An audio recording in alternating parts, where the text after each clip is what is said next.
Good morning, everyone. My name is Jeanne Malmgren, and I would like to second Bob's welcome and Reverend Terry's welcome to you this morning, members of the fellowship and visitors and friends.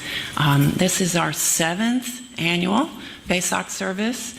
It is kind of a thank you gift from those of us who are very grateful and very honored to be able to have our meditation groups meet in this very sanctuary. Bob and Donna facilitate the Tuesday evening group at 7 o'clock, 7:37? 7. And Sriyani and I and Susan Watson, we facilitate the Saturday morning group at 9:30. So if you're in the mood for a little meditation, feel free to join us anytime. And so once a year on the holiest of Buddhist holidays, which is called VESAK, we offer this service to you as our thank you for letting us meet here. We so appreciate that. So, language, the spoken and written word, was originally a gift. It was an incredible development in human history, a precious skill that allows us to connect with one another and to understand one another, to share ideas and communicate emotions. Language can bridge the gap between people and bring us together. But as it's become painfully obvious in the past few years, words can also be very divisive and destructive if they are used in unskillful ways. Words can sow the seeds of hatred and encourage violence. Words can turn allies against each other. Words can break down relationships and cause us to focus on our differences instead of our connections.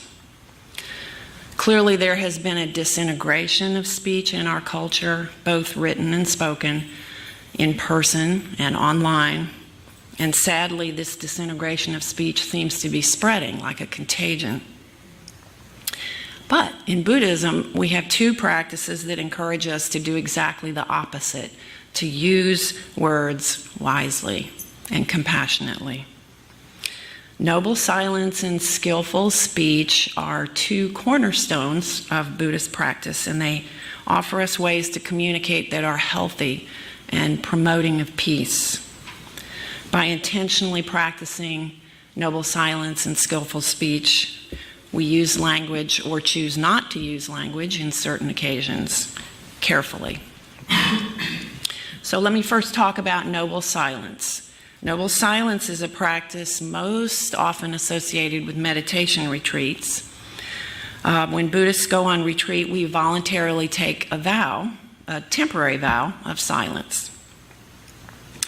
All of our energy and focus goes into the meditation practice, so we choose for that period of time not to expend our energy in conversation, polite small talk, debate, any forms of communication. Now, at first, as you can imagine, it feels pretty strange to be in a large group of people for several days on end and not say a word to each other. Meals are very quiet. The dormitory rooms are very quiet. And in the meditation hall, where we spend many hours, you can hear a pin drop till someone sneezes. But for the most part, it's extremely quiet. But eventually, it doesn't feel strange anymore. That atmosphere of stillness sort of settles over everyone and over the space that we're sharing, and the silence starts to feel natural. And at that point, it becomes evident how much noble silence really supports the meditation practice, how it provides sort of a container, so to speak, for the mental effort that is required in meditation. But why do we practice noble silence? Because we understand that speech, talking, any form of communication really, can distract us and pull us outside of ourselves. Even the shortest, most casual of conversations can unleash a whole string of discursive thought, that sort of inner commentary in our minds, and that takes us way off course from the mindful awareness that we really are trying to cultivate when we're on retreat. So as we immerse ourselves in noble silence, we kind of discover eventually how that inner commentary blessedly starts to fade away. The mind becomes more peaceful and more relaxed and more at ease with the way things are, more able to respond to circumstances calmly as opposed to reacting impulsively. 20 years ago, in the winter of 1999, I went to Burma to study meditation at a Buddhist monastery way up in North Burma near China. Very remote place perched high up on a hill overlooking the Irrawaddy River. Very peaceful place, very supportive place. And it was, of course, devoted to creating that kind of noble silence that meditators need for intensive practice. There was a group of about 30 of us, and we were there for a month. And for a month, we did not speak. Noble silence really just kind of wrapped itself around us, and that we went through that process I described of kind of adjusting to the lack of communication and resting in it eventually. We were a community of people applying ourselves ardently to the Buddhist path, and we were sharing a very intimate experience day after day, but we didn't say a word. We just supported each other silently with our presence. Now, as that month drew to a close, oddly enough, I started to feel an incredible dread about breaking the silence. I didn't want to return to that world of words and noise and talking. It had been such a relief to just let that go. Silence had become a dear friend to me, almost like a sanctuary, and I really didn't want to return to talking. Nowadays, every so often I lead silent hikes where we take a group of people out in the woods and we walk on a trail for an hour or so in noble silence. And I structure these hikes so that when we reach the midpoint of the hike, before we're going to turn around, if anyone feels like they've had enough silence, they can sort of drop to the back of the line, and then they're allowed to resume speaking as we walk back out. But in about 7 years, maybe 20 or so of these hikes that we've done, no one has ever taken me up on that offer.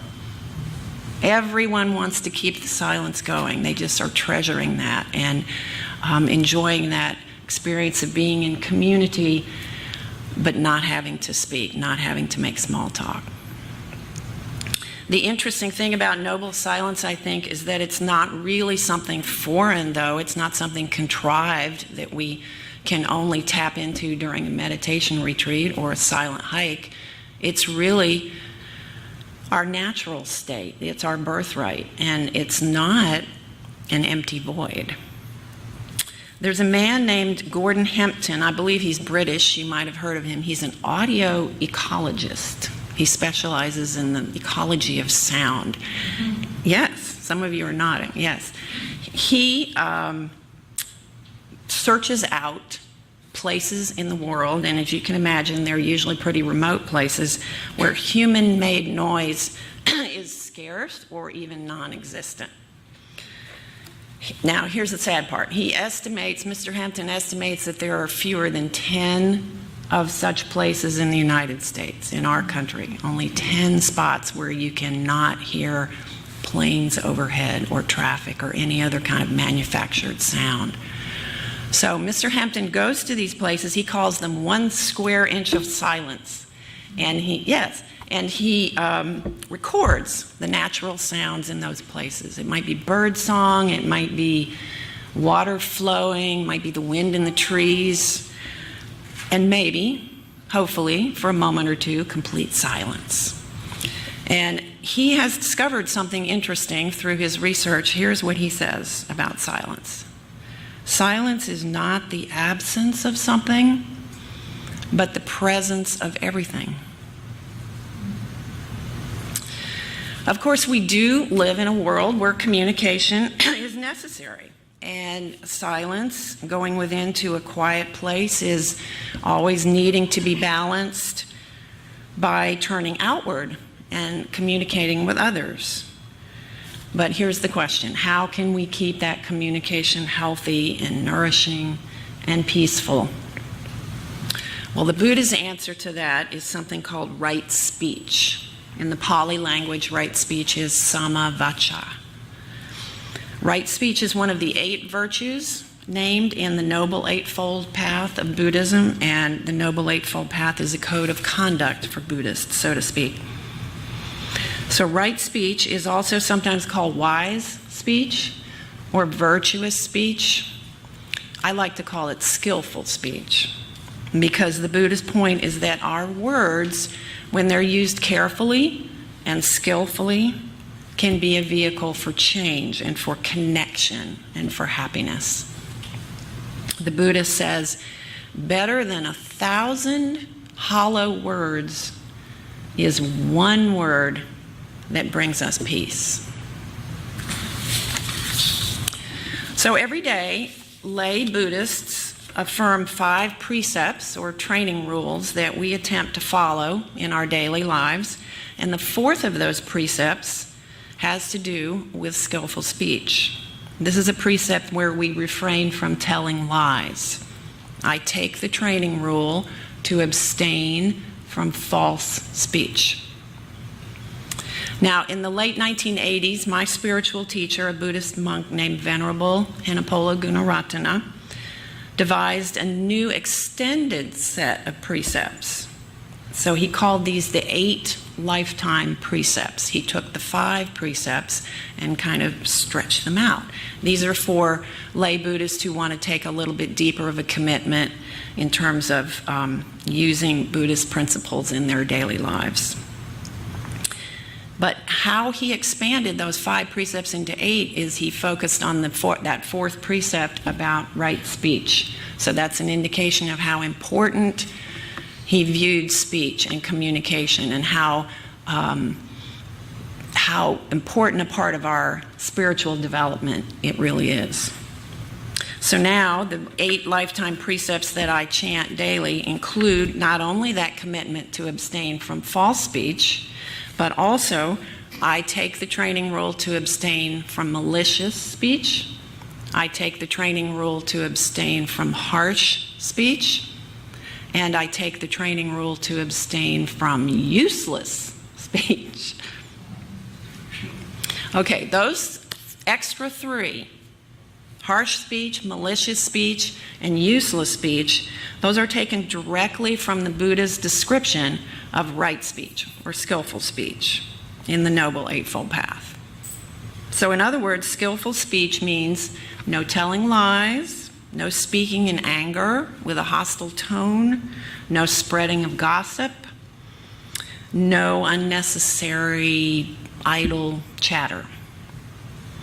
We strive to make our spoken communication true and kind, compassionate, and useful. Many years ago, Buddhist meditation teacher Joseph Goldstein very famously decided to focus on his speech and how he communicated through the spoken word.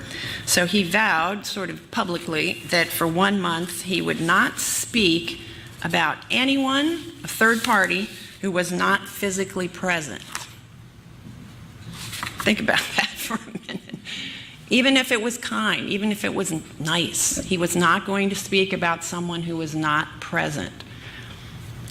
So surprising, well, maybe actually unsurprisingly, what he found was that eliminated about 90% of his speech. A lot of noble silence. Now, we don't have to go quite that far, but skillful speech, samavacha, does challenge us to reflect carefully on the words that are the effect that our words have, both on others and on ourselves. Is what we are saying or writing kind? Is it useful? Is it promoting harmony? Are my words coming from a place of mindfulness place of awareness, carefulness? Do I feel peaceful as I speak and after I speak? A simple way to put this into practice is to set an intention every morning, a vow that we want to work on those 4 aspects of samavacha in every conversation that we might have that day, every email that we send, every post that we write on social media. And then at the end of the day, each night, to think back on how we communicated that day, to evaluate how it went, and how we might need to change or work on it a little bit more. That is a practice that really has the potential to change our world, our own world, and the world of everyone that we contact and connect with.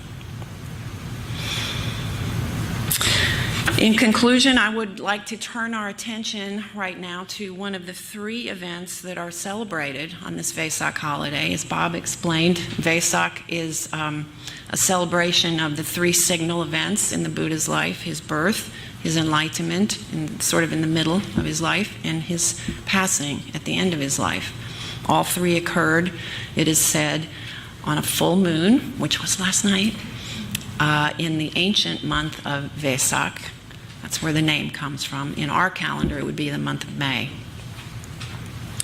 Now, often we talk on VESAK about the amazing happenings, the sort of miraculous things that happen surrounding the Buddha's birth and, of course, his enlightenment, but we don't talk so much about his passing, his death. When the Buddha neared the end of his life, he was 80 years old. And he had been wandering all around the Indian subcontinent for 45 years, teaching, delivering sermons, and continually sharing what he had learned about human suffering and the solution to human suffering. So he was old, and he was tired, and he could feel the end of his life approaching.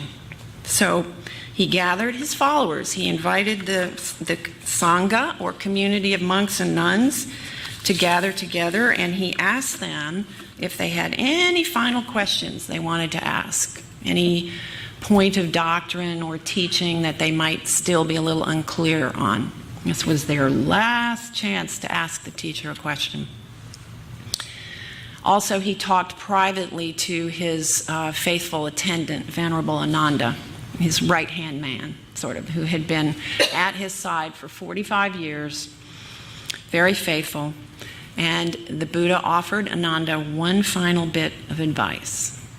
He said, "Therefore, Ananda, be a light unto yourself, a refuge unto yourself.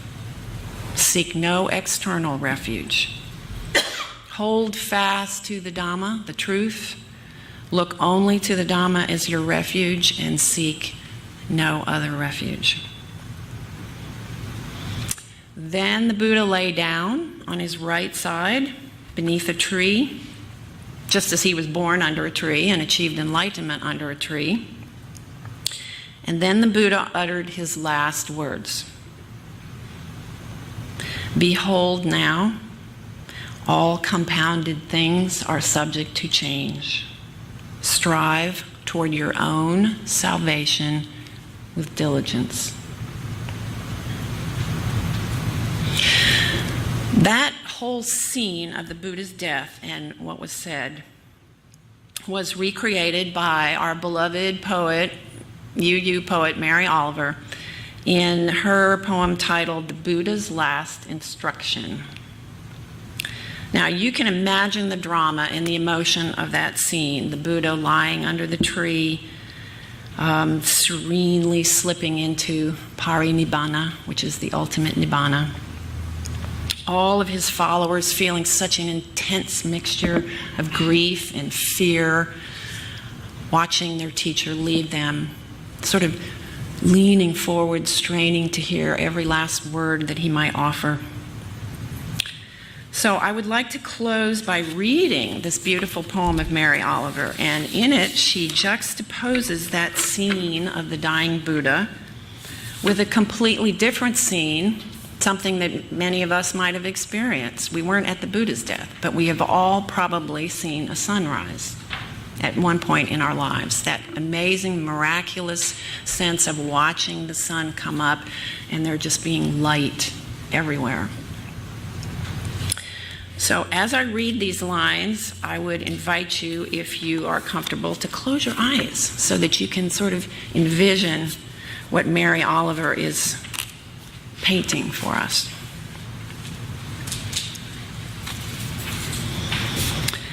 The Buddha's last instruction. Make of yourself a light, said the Buddha before he died.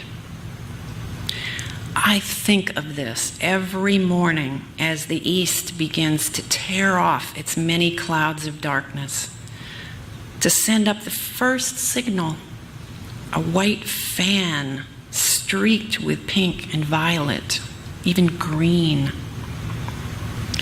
An old man, he lay down between two sala trees, and he might have said anything, knowing it was his final hour. The light burns upward. It thickens and settles over the fields. Around him, the villagers gathered and stretched forward to listen. Even before the sun itself hangs disattached in the blue air, I am touched everywhere by its ocean of yellow waves. No doubt he thought of everything that had happened in his difficult life.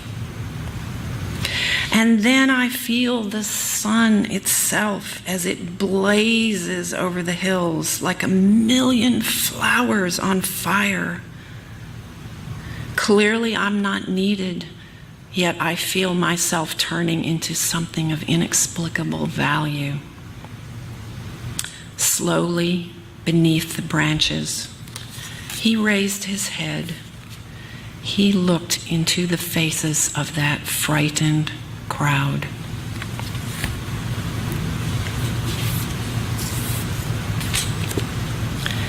That first line of the poem, the Buddha's final teaching, make of yourself a light.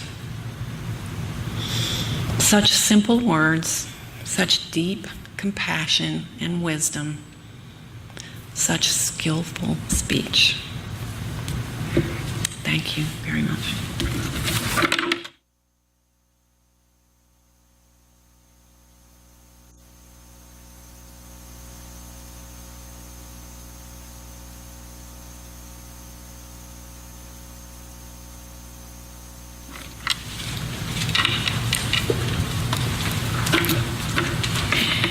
Good morning, everybody. I'm Sriyani Rajapakse. I'm one of the members of the Saturday morning meditation group here that Jeanne mentioned.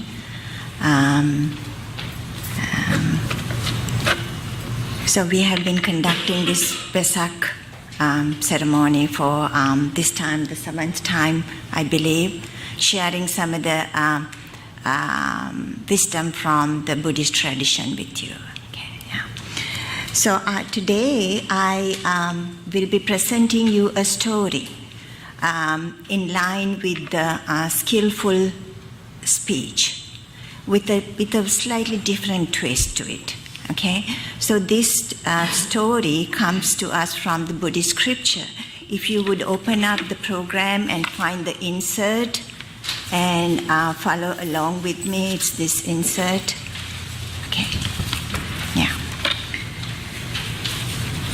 So this story happened during the time of the Buddha, and it's recorded in a Buddhist scripture called the Samyutta Nikaya, and in it there is a special portion dedicated to Bhikkhuni Samyuktaya, and this is the verse 9 of that.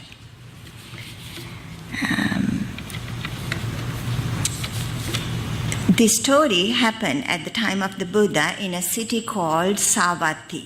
Savatthi is a very large city at the time in India. People lived in that city.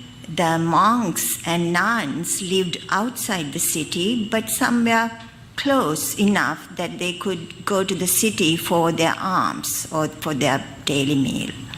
Yeah. So this sutta is called the Sela Sutta. Okay? Yeah. So I'm going to read some portion of this Sela Sutta from the Samyukta Nikaya. Early one morning, Sela, the nun, put on her robes and taking her bowl and outer robe, went into Savatthi for alms. When she had returned from her alms round, and after having her meal, she went to the Grove of the Blind to spend the day. Having gone deep into the Grove of the Blind, Sister Sela sat down at the foot of a tree for solitary noonday rest. So you can get some idea of what her daily routine must have been at the time. And the name of the particular forest or the wooded area is given this name. It's called the Grove of the Blind for whatever reason. That's what it was addressed by. Then Mara, the evil one, desiring to arouse fear, trepidation, and terror in Sister Sela, desiring to make her fall away from concentration, approached her and addressed her in a verse. So you can think of Mara as any evil person who happened to come by, going through the forest, and happened to see Sister Sela and notice her presence. So Mara says the first verse, by whom was this image created? Where can its maker be? Where has this image arisen? And where does it come to cease? So the image that the Mara mentions here is the image of Sister Sela, sitting under a tree, perhaps in a very serene sight, very beautiful sight to anyone who's looking at her. So that's what Mara was referring to. Who made this image? Where does it come from? And things like that. Then it occurred to Sister Sela, now who is this? This is Mara, the evil one, desiring to arouse fear, trepidation, and terror in me, desiring to make me fall away from concentration. Then Sister Sela, knowing it was Mara, replied to him in 3 verses. I printed only the first verse. Okay, there are 2 other verses that are not printed here. So the first verse, she says this as a response. Neither self created this image, no other created is this misery. It has arisen dependent on a cause. When the cause dissolves, then it will cease. So Sister Sela gives a very unique, very special answer. And she does not stop there like a good teacher always does. She brings up an example. In the second verse, she gives an example to explain this law of cause and effect. Okay, this is not printed here, but this is what the second verse means. So she's trying to explain the relationship between cause and effect. As when a seed is sown in a field, it grows depending on a pair of factors: soil's nutrients and a steady supply of moisture. Just so, the aggregates and elements and the 6 base sensory contact have come to be dependent on a cause, and when causes dissolve, they will dissolve. So she's basically saying, using the example of plants growing. For plants to grow, you need water and the nutrients. And then if these factors are present, the plant will grow. No one actually makes the plant grow. It grows due to having the right conditions in place. Then Mara, the evil one, realizing, Sister Sela knows me, sad and disappointed, disappeared right there. What Mara has failed to realize is that Sister Sela was a fully enlightened bhikkhuni, fully enlightened nun. She has seen so deeply into the truth of Dhamma that she is completely inaccessible to his wiles. Okay. She has fully realized the law of cause and effect. When causes are there, the effect is manifested. When causes are not there, there is no effect. And in other parts of the Buddhist scripture, we have seen that Buddha himself has used a different example. Fire is dependent upon having factors in place. You need a fuel source, you need air, and a spark. When these three things come together, fire happens. No one doing it. Sister Sela, interestingly, didn't use the same example as the one that Buddha has given in many places. She came up with her own, very different but similar effect of cause and effect. So now we have to apply this to the image of Sister Sela. What causes that image that the Mara saw? The image that is in front of you and in front of me, what we see is also due to causes coming into place. In fact, three causes coming into place. The light that reflects upon objects and enter our eye. So that's the first factor. The second factor is to have the functioning eye. And the third factor is the consciousness. We use the term eye consciousness. So when you have these three factors in place, the seeing happens automatically, spontaneously. Okay? We already know in dark or as in nighttime, we don't see the forms. Okay, but we know they are there. We cannot see them, the color. Okay, and we also know that's the lack of the first factor, lack of light or absence of light. You cannot see forms. Second one is needing a functional eye. We know the blind people cannot see because they don't have the functional eye.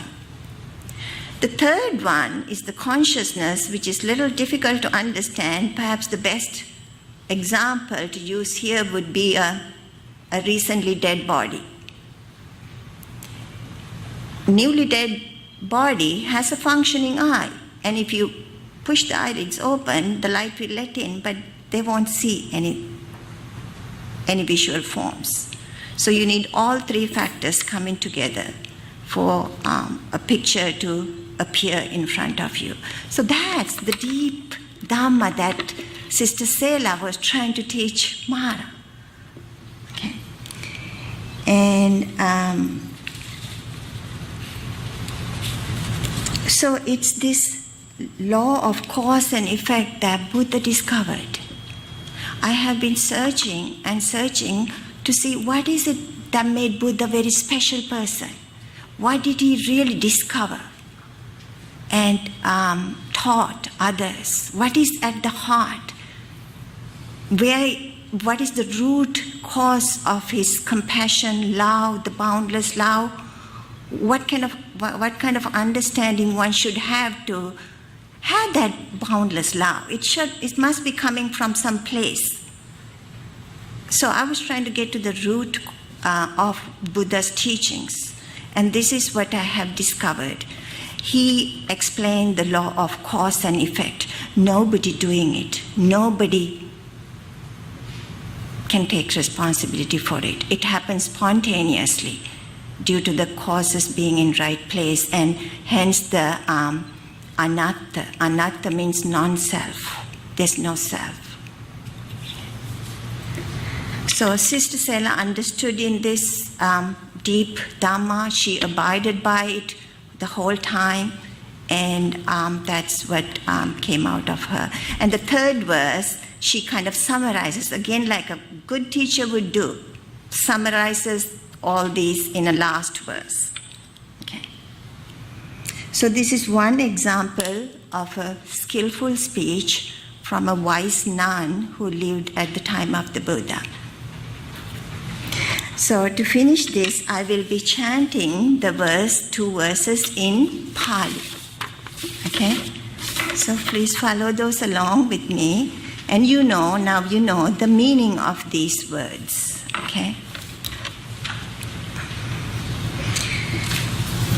Kenidam papatam bimbam kannu bimbassa karako kannu bimbam samuppannam kannu bimbam nirujjati nahidam atta katam bimbam nahidam para katam agam hetum paticca sambhutam hetubhanga nirujjati.